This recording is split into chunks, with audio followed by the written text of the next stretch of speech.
오늘은 창세기 12장 1절부터 3절까지 사실 창세기 12장 1절 말씀만 가지고 여러분과 함께 은혜를 나누도록 하겠습니다.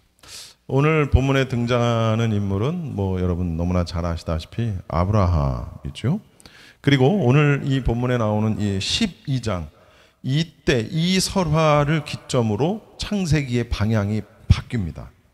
무슨 얘기냐면 창세기 1장부터 11장까지는 태초부터 시작된 원시 역사가 이제 기록이 되어 있고 그것이 이제 창조, 타락, 홍수 심판과 바벨탑 사건 이렇게 네 가지 사건으로 11장까지 쭉 기술이 되어 있다가 이제 12장에서부터는 이 아브라함이라는 개인과 그 아브라함의 가정사를 중심으로 이야기를 이끌어 나가게 되는 거예요. 그러니까 완전히 창세기의 방향이 확 바뀌게 되죠.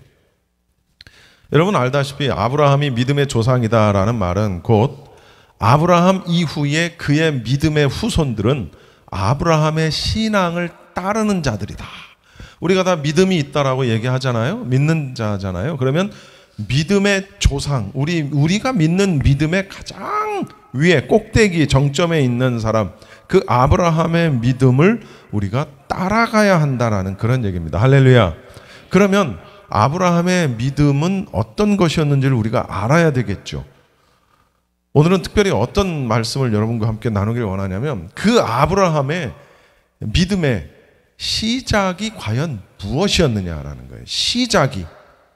우리도 믿음 생활을 해야 되는데 물론 우리가 교회는 참 오래 다니기도 했고 그랬습니다만 그래도 믿음 생활을 처음 시작할 때나 아니면 뭔가 다시 어떤 새로운 그 믿음을 재정립을 해야 될 그럴 필요가 있을 때는 아브라함의 그 믿음의 삶을 우리가 들여다보면 돼요. 그럼 아브라함의 믿음의 시작이 무엇이었느냐라는 거죠. 그게 오늘 1절입니다. 1절 한 절만 우리 다시 한번 읽어볼게요. 시작. 여호와께서 아브라함에게 이르시되 너는 고향 친척과 아버지의 집을 떠나 내가 네게 보여줄 땅으로 가라. 굉장히 중요한 말씀입니다. 하나님께서 아브라함에게 하신 첫 말씀이 뭐였냐면 떠나라는 거였어요. 떠나라. 떠나라. 여러분 떠난다라는 것은 반드시 어딘가 있었다는 거죠. 무엇인가가 있었다는 겁니다. 떠나라. 그리고 가라. 라는 거였단 말이에요. 그러면 먼저 우리가 떠나라.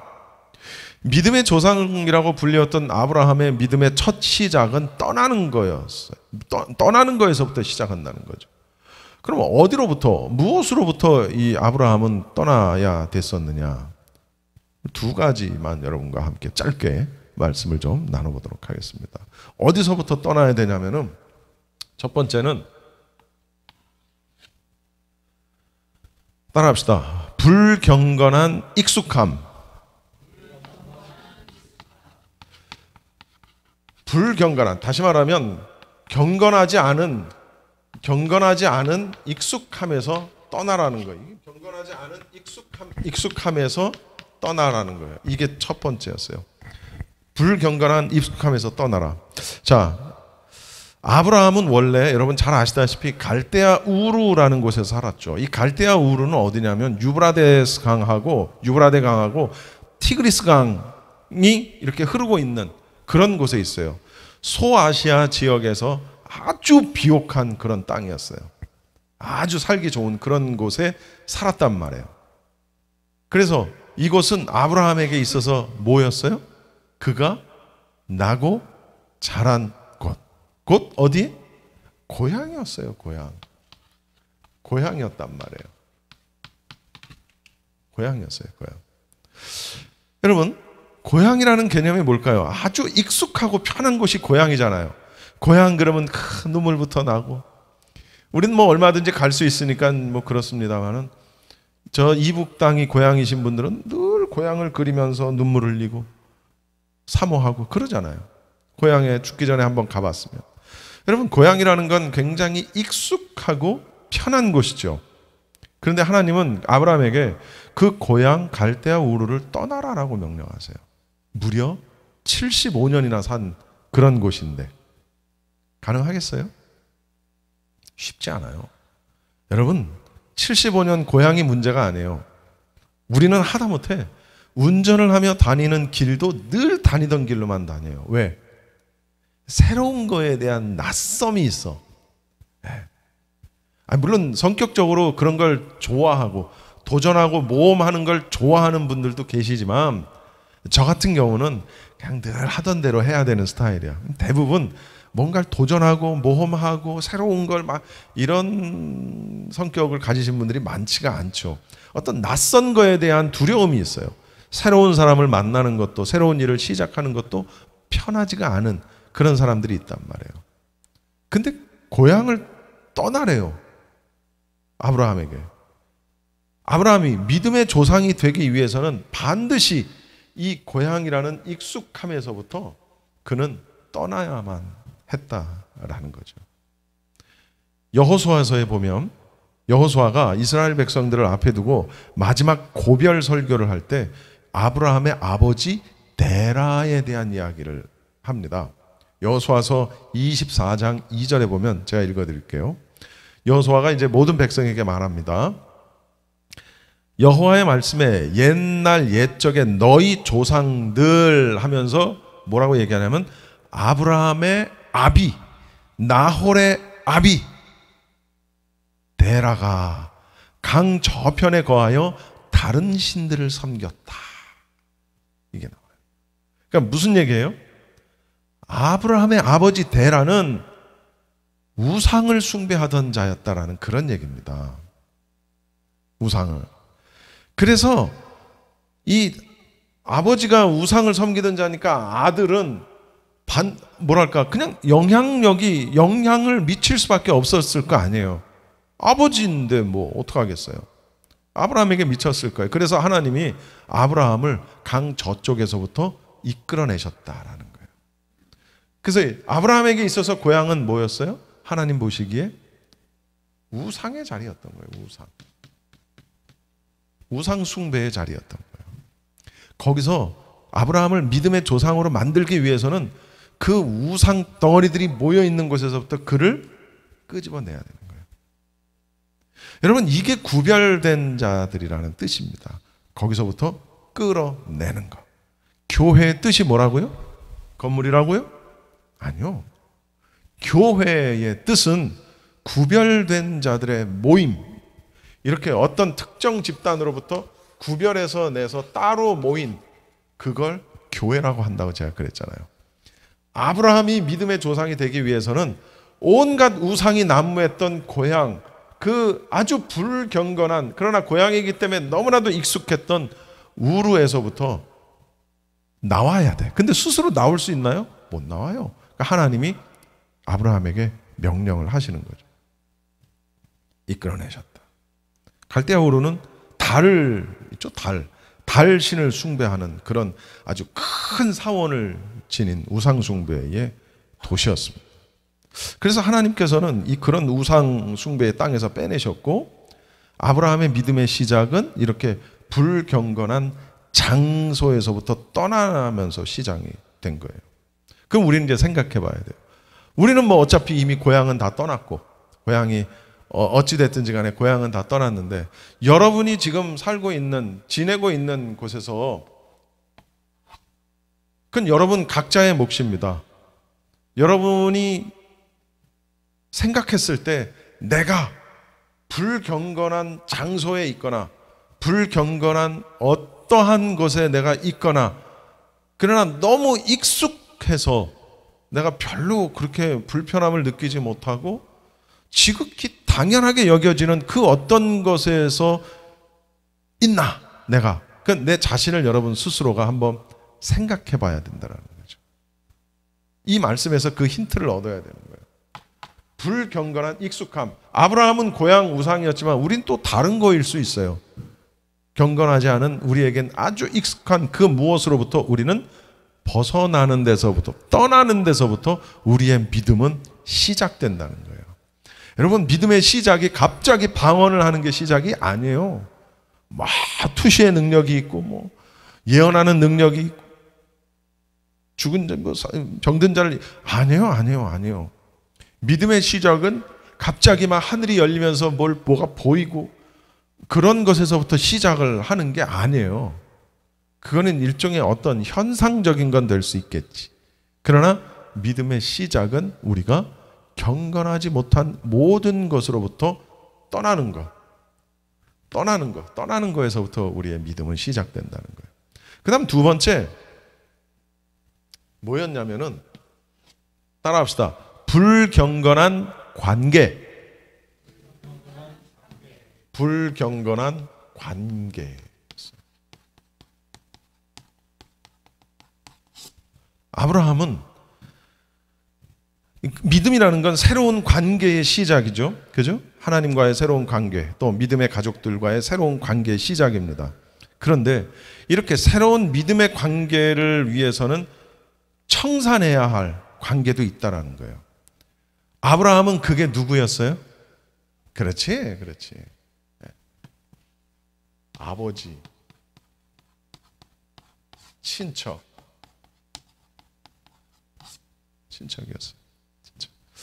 여러분, 아브라함은 친척들을 떠나야만 했어요.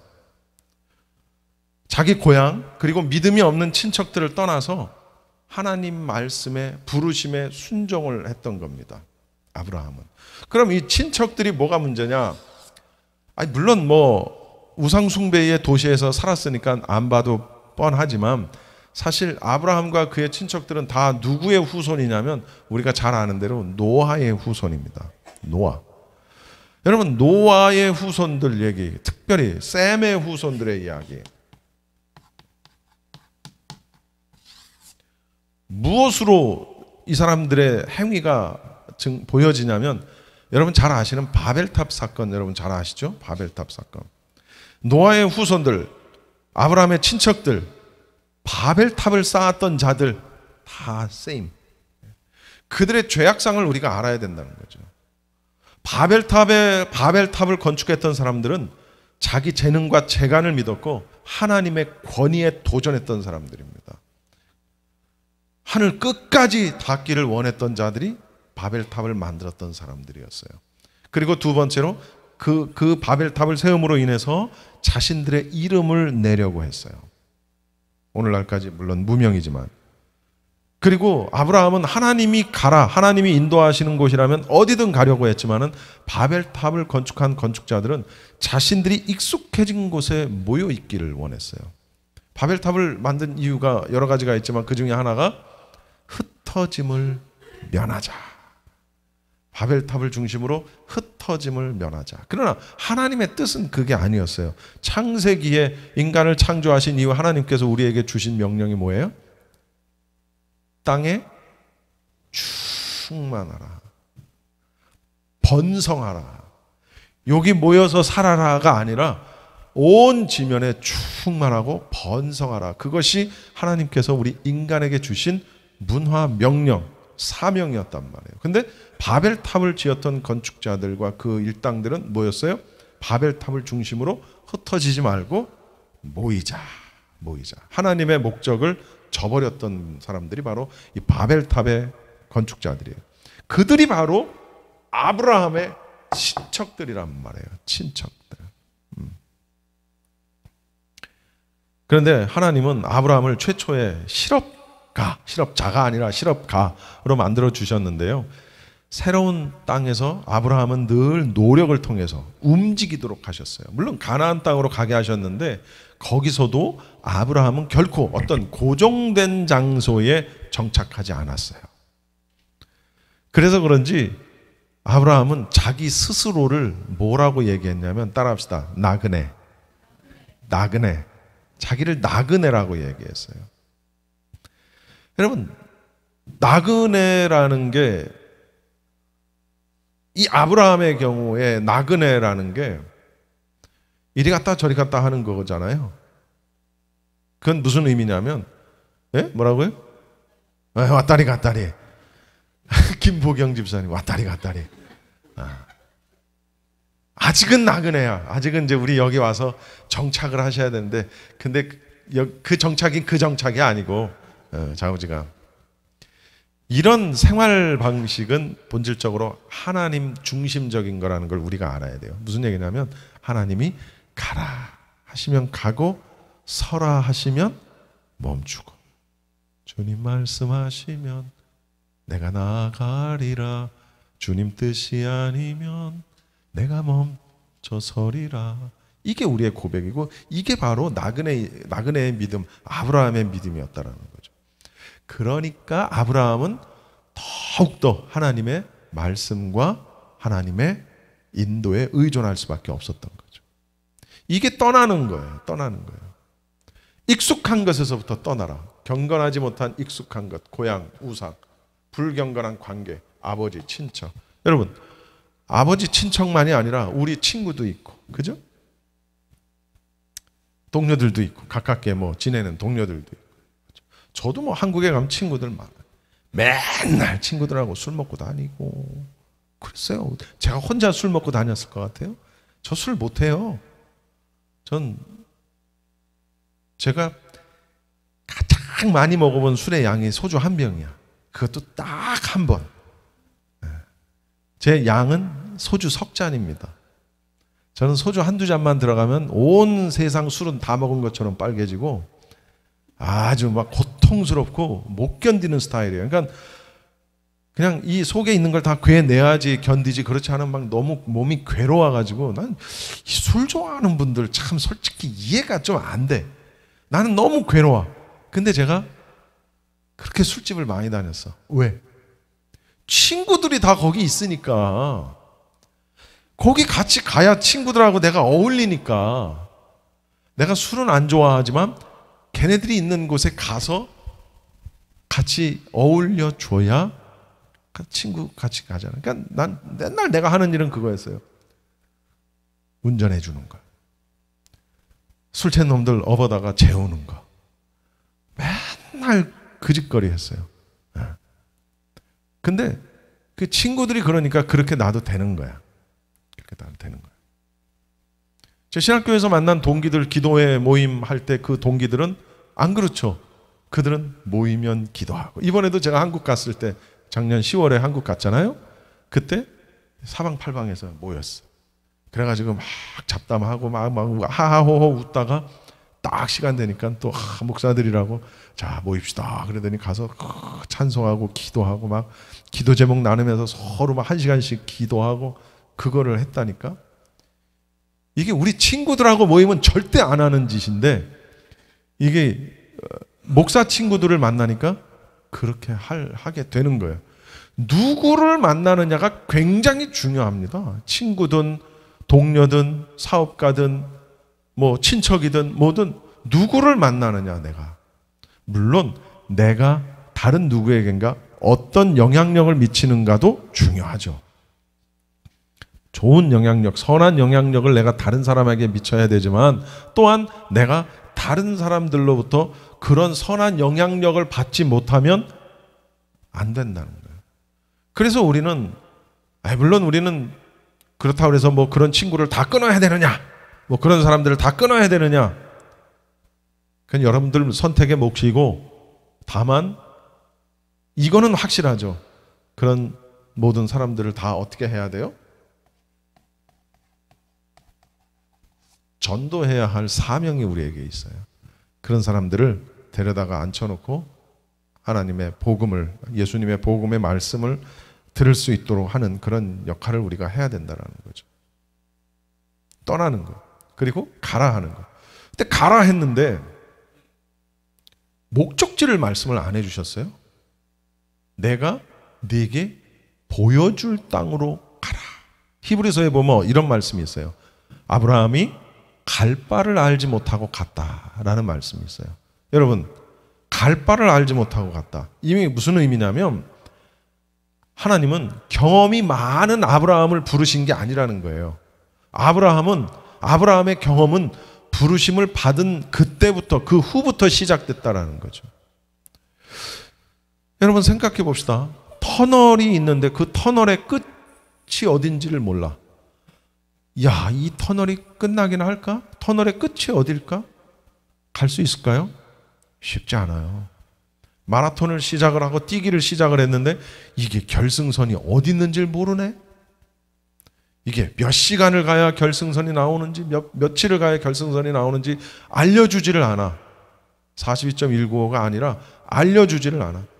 터널에 들어갔는데 끝이 있는지 없는지도 몰라. 얼마나 가야 끝이 있는지도 몰라. 갈 수 있을까요? 금방 지칩니다. 42.195만 뛰면 결승선이 있다는 걸 알기 때문에 거기를 목표로 우리가 뛰는 거죠.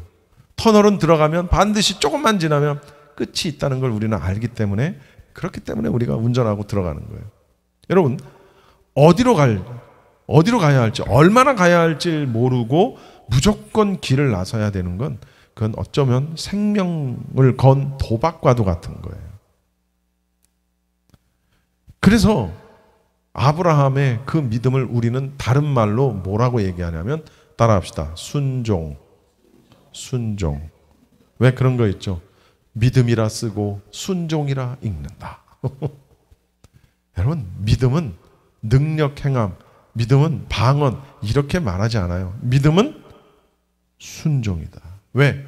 순종은 믿음이 없으면 못해요. 못해요. 그래서 사무엘서에 보면은 순종이 제사 드리는 것보다 낫다는 거예요. 이 얘기를 다시 고쳐 말하면, 우리가 1년 52주 한 번도 빠지지 않고 주일날 나와서 예배를 했어도 하나님 말씀에 순종하지 않으면 이 예배는 다 헛거라는 거예요. 우리가 아파서 빠지고 뭐 사업 때문에 빠지고 뭐 그럴 수 있다 손 치더라도 그의 전체적인 삶의 흐름이 순종적이고 하나님 말씀 가운데 바로 서기를 애쓰는 자라면 하나님은 차라리 그걸 더 기뻐하신다는 거예요. 할렐루야. 여러분, 연초가 되면 우리는 미래에 대한 계획을 세우죠. 방향을 잡는 겁니다. 지금 벌써 보름이 지나갔고요. 하긴 이제 다음 주면 설입니다. 설 새해니까, 음력 설이니까 그때부터 또 다시 시작해도 돼요. 어쨌든 미래 계획을 세우고 미래 전망을 합니다. 그래서 믿지 않는 사람들은 점쟁이한테 가는 거고 토종 비결을 찾는 거예요. 물론 요즘에는 장로님들도 뭐 토종 비결 점쟁이 많이 찾아간다는데, 집사 권사들이 뭐라 그러죠? 그 손님 중에 많대요. 점쟁이들 찾아가는 거에. 물론 그 마음은 이해가 되지. 참 얼마나 답답한, 끝이 보이지 않는 터널 같은 터널을 지날 때 누구라도 붙잡고 저 끝이 어디예요? 라는 걸 물어보고 싶지 않겠습니까? 여러분, 그리스도인들은 믿음의 길 위에 서 있어요. 내가 갈 곳을 알지 못하고 그 마감하는 곳이 어딘지 알지 못하는, 그렇게 출발하는 거예요. 믿음의 출발은 불확실한 출발이다라는 거예요. 그래서 확실한 게 없어요. 세상에서 배운 방식과 정반대라는 겁니다. 정반대.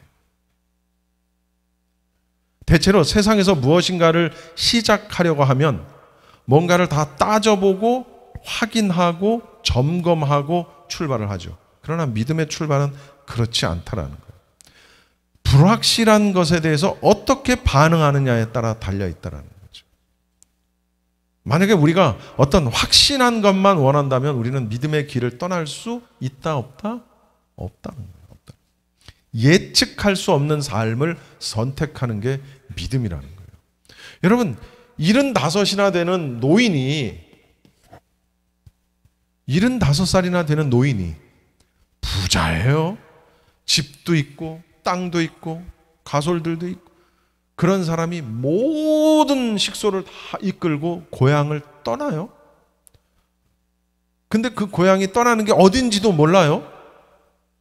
앞으로 어떤 인생이 내 앞에 펼쳐질지도 몰라요. 여러분, 가겠어요? 못 가요, 여러분. 75이 아니라 우리 지금 다 젊은데, 난 시애틀에서 살고 싶은 게 제 소원인데, 지금 시애틀에서 누가 오라고 해도 못 갈 것 같아. 왜? 처음부터 다시 시작해야 되잖아요. 그래도 내가 여기 미국의 LA에 20년 살면서 나름 무슨 돈을 모은 것도 아니고 집을 산 것도 아니긴 하지만 그래도 내 나름대로 어떤 성과가 여기 있는데 이걸 다 놓고 아무도 없는 시애틀에 가라. 그래도 여기 LA는 아는 사람이 있어서 왔어요. 근데 시애틀에는 아는 사람도 없어. 근데 가라고 한다? 못 갈 것 같아, 나는. 근데 나이가 75이야? 갈 수 있어요? 못 가요, 못 가요. 오히려 모든 편지 풍파를 다 이겨내고 이제 안정된 삶을 살아야 할 때가 75인데 그때 하나님의 부르심을 받아 순종했던 사람, 그가 아브라함이에요. 고향을 떠나고 친척을 떠나고 아버지의 집을 떠납니다. 이미 익숙해져 버린 전통 생활 방식에서 떠나는 거예요. 여러분, 쉬운 일이 아니에요. 다시 한번 정리합니다. 기독교는, 믿음은 떠남에서부터 그 출발을 합니다. 베드로 잘 아시죠? 베드로는 그물, 배, 고향, 친척 다 떠났어요. 그 사업장까지 떠난 거예요. 바울, 예루살렘을 떠나서 이방으로 향했던 인물이 바울이에요. 청교도들은 영국을 떠났고 선교사들은 미국을 떠났고 그래서 전 세계에 흩어졌고 대한민국에 왔고 그리고 그들이 전해준 복음이 이어져서 오늘 우리한테까지 온 겁니다. 할렐루야. 여러분, 가라라는 곳에 무조건 순종해서 가야 되는 거예요. 목적지를 몰라도, 고난이 언제 끝날지 몰라도 가야 되는 거예요. 그게 인생이에요. 그게 믿음의 길이라는 걸 우리는 알아야 합니다. 정리합니다. 여러분, 믿음의 길은 어렵습니다. 때로는 거친 파도가 날 삼키는 것처럼 무섭습니다. 그죠? 마치 바다 한가운데 있는 것처럼, 불어닥치는 폭풍 속에 있는 것처럼 있을 때가 있어요. 무섭고, 그리고 외롭죠. 얼마나 외롭겠습니까? 진정한 신앙생활이라는 것은 이렇게 어렵고 무섭고 때로는 외로운 순례자의 길과도 같은 것. 그게 바로 인생이고 그게 바로 믿음의 길이라는 겁니다. 뭐 어쩔 수 없어요. 방법은 하나입니다. 말씀에 순종하고 가는 것. 그게 신앙이고 믿음입니다. 할렐루야.